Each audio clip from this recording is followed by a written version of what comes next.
Hi all, I thought it'd be appropriate since I'm reviewing Vlog Like a Boss to do it in a video.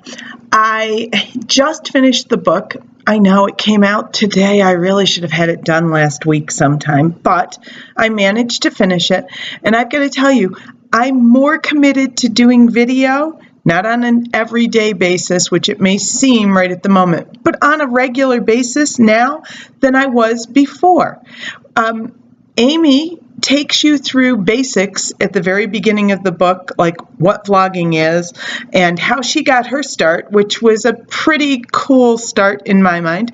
And then she talks about the fears that you may have behind vlogging. And then she moves right into the meat of what I think the book is. She will have you set up with a strategy for vlogging before you finish chapter 5, I think. The strategy part of the book alone is worth the cost. It can be used on anything, but definitely can get you started on vlogging. And it gets you to narrow down who your viewer is so that you know who you're talking to. It gets you to think about why you're doing this, things that even bloggers have problems with, and blogging has been around a lot longer than vlogging has. So in my mind, just that one chapter on strategy is worth the cost of the book. And then she gives you this nugget that just made me want to roll my eyes back in my head and say, yes, scream out loud. She says that you have to practice, and that practice isn't just recording and watching yourself, but you actually have to put it out there for other people to watch. Now, there's the scary part. Who wants to put something out that they're not sure other people want to watch? Who wants to share something that they're not sure about? Well, Amy says it's not practice unless you actually put it out there. And in my mind, she's right.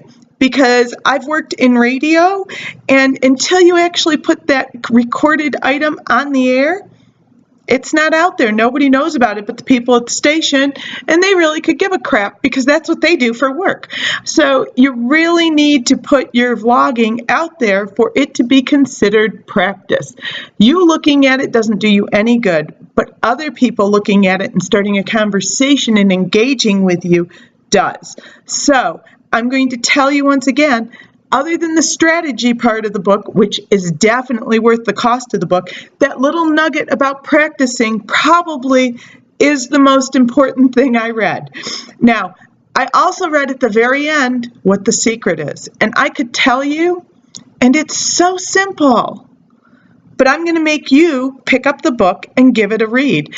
The secret to the whole thing is at the end, and it's worth reading through the whole book to find it. You really need to read all of it. So when you have time, you can go over to Amazon and you can pick up Amy's book, which is, and you can't see, Vlogging Like a Boss. I know, backwards, it's the way life goes. I'm reading it in an electronic format on my Kindle. But any way you read it, it's well worth the cost of the book.